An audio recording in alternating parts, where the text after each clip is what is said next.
What does a gray passport mean? That means, well, you can stay in Estonia, you can work in Estonia, you can kind of travel around Europe. You can't get any of the European Union benefits, but we'll let you stay and we'll humiliate you until you give up that Russian passport. I think what we need to do is take a deep breath and really kind of look back in history on when this whole conflict unfolded. And we have to even go back further than if we're going to discuss about the Ukraine and Russian conflict right now. We have to go back to the fall of the Soviet Union to understand how most of these countries got in this situation, why most of these countries are still in a conflict today. You see, there's been a lot of focus on the Ukraine, its borders, its territory. We hear things like sovereignty, Ukraine sovereignty. What really is that? If it's about sovereignty and it's about Ukraine trying to protect its borders, then you have to ask yourself, then why in 2014 did its own army fire on its own civilians? Yes, that did happen. That was a fact, and that remains a fact today.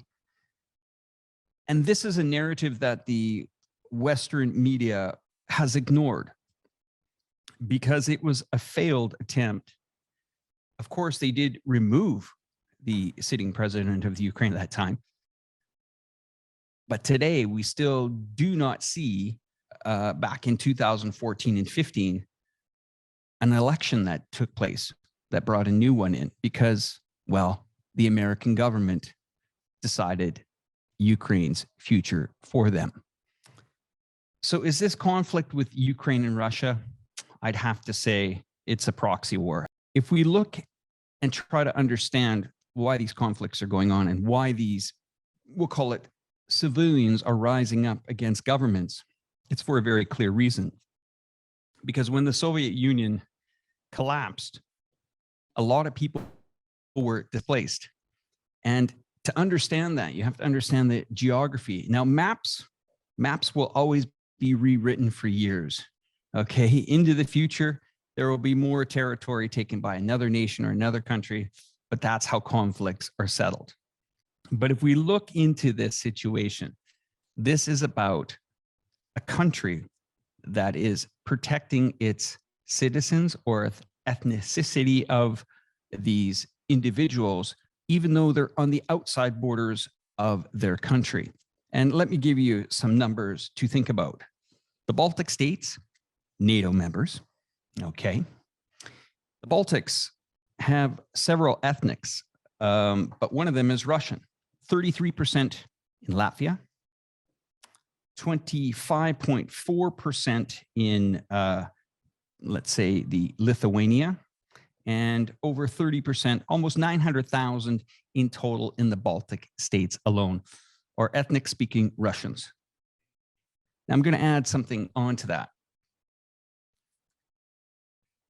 Estonia is a good example of potentially another country that could definitely get involved in this situation very quickly. Estonia, till this day, 10% of their population are living stateless in their country. Now, you may say, Alex, what does that mean? They're Estonian citizens. Actually, they're not. They are Russians that still believe that they want to keep their ethnics. They could be a grandmother or an uncle or a brother that, let's say, was living in Estonia after the fall of the Soviet Union. Still Russian, but according to Estonia, you're not. Because by the laws that have gone down in Estonia, which are human rights laws that you should really look into, if you look into the details, these people are stateless. And in fact, the Estonian government is so polite in their humiliation that they've given them gray passports. alien passports on the cover. Now, this is an unresolved issue. What does a gray passport mean? That means, well, you can stay in Estonia, you can work in Estonia, you can kind of travel around Europe. You can't get any of the European Union benefits, but we'll let you stay and we'll humiliate you until you give up that Russian passport. What's that mean? It's in the laws in Estonia. It's on the books of the laws in Latvia. It's in the laws of Lithuania. No dual nationality. So the choice for these ethnic speaking Russians are very clear. Forget about your past. Forget about your language. Train yourself to understand a new language. And then, and only then, we will make you a citizen. But whatever passport or family that you had that you want to keep in touch with, well, we're going to have to sever those ties from a passport or a citizen angle, and you'll be a proud Estonian. But yet, you won't have that access to the motherland, maybe where you were born. And we wonder why people are rising up and fighting for this. This modern day, I don't know the right word for it, but I'd have to say it's a cleansing of some sort, sponsored by the European Union. And we may think that this is just isolated in Estonia, but oh, no, no, no. This happened in Transnistria. I bet you most of the people watching this program today have probably never even heard of Transnistria. This was a conflict also that happened in 1990 and lasted for almost 2 years. Kind of sounds familiar, right? Thousands of people have died in Transnistria because they were ethnic Russians being forced to become part of the Republic of Moldova. They said no. And to this day, to 2023, for over 20 years since the fall, these people have got their own passport, their own currency, their own identity, and they refuse to be told to give up their culture, their livelihood, their connection to the motherland. And that place borders, get this, Ukraine and Moldova, the doorstep to Europe. Where are the diplomats in Europe that want this to end? They don't. Does America want this to slow down, wind down? The Americans are not in control at this time. The Russians control at this time, and they will decide where this ends. If we fast forward to the situation where we're in now, watching this conflict myself, watching independent crowdfunded journalists like Patrick Lancaster, who originally got me into this type of content, geopolitical stuff, I couldn't find any answers on the other side of the Donbass area, except from one man, and that was Patrick Lancaster. And at the time, Patrick was the first guy I ever heard of in 2015 where I've ever heard the term called demonetized. I said, what does that mean, Patrick? He says, well, Silicon Valley, the big names, they don't want me to put my message out. I thought that was a bit strange. Weeks later, he said, PayPal has disabled my account. I thought, wow, this is interesting. The more I heard, the more that he was being silenced, the more I wanted to go down there and meet him. Eventually I did. He was one of the first people, first I ever donated to, because I was tired of seeing the narrative on the Western media. My wife is Lithuanian. She speaks Russian. Her father was from Belarus.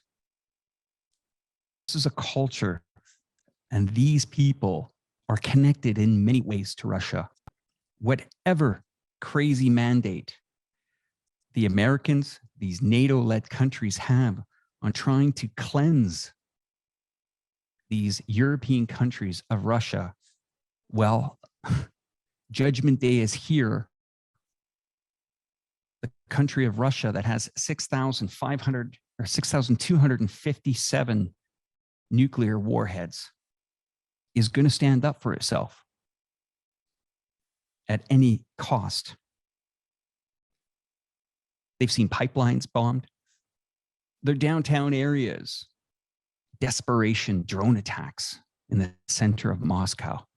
How crazy can America get to lead this? We've seen the conflict drag into its second year. The Americans have donated 8,500 javelins, 1,155 millimeter howitzers, 50 howitzers, 100,000 mortar shells, 38 multiple rocket launcher HIMARS, 109 Bradley infantry fighting vehicles. They've trained 15,000 soldiers. The list goes on and on and on. France, 550 million military aid and growing. Training of Ukraine soldiers. Anti-tank missiles. 2 LRU type multi-rocket launchers. Germany, 14 Leopard 2 tanks. Patriot air defense systems. 500 Stingers. The list goes on. A large number of armored vehicle weapons.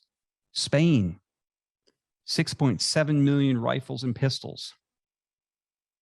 Incredible list of artillery. Killing machine artillery, we call it. Or as Lindsey Graham says, to the last Ukraine. And you know, there was a question asked earlier in this program of how many casualties. When I heard the term, our tank got stuck because there were so many casualties we couldn't drive over them, that is a very sobering thing to hear from somebody that is reporting from that area. If America has not learned from its failed attempt in the Yugoslavian war that broke up the Yugoslavia in 78 days of aerial bombardment of that country, NATO led, by the way, my oh my, these next few months are going to be a sobering reminder that conflicts don't end by pumping more artillery into Ukraine. It's done by diplomacy, and that's the only way out of this mess.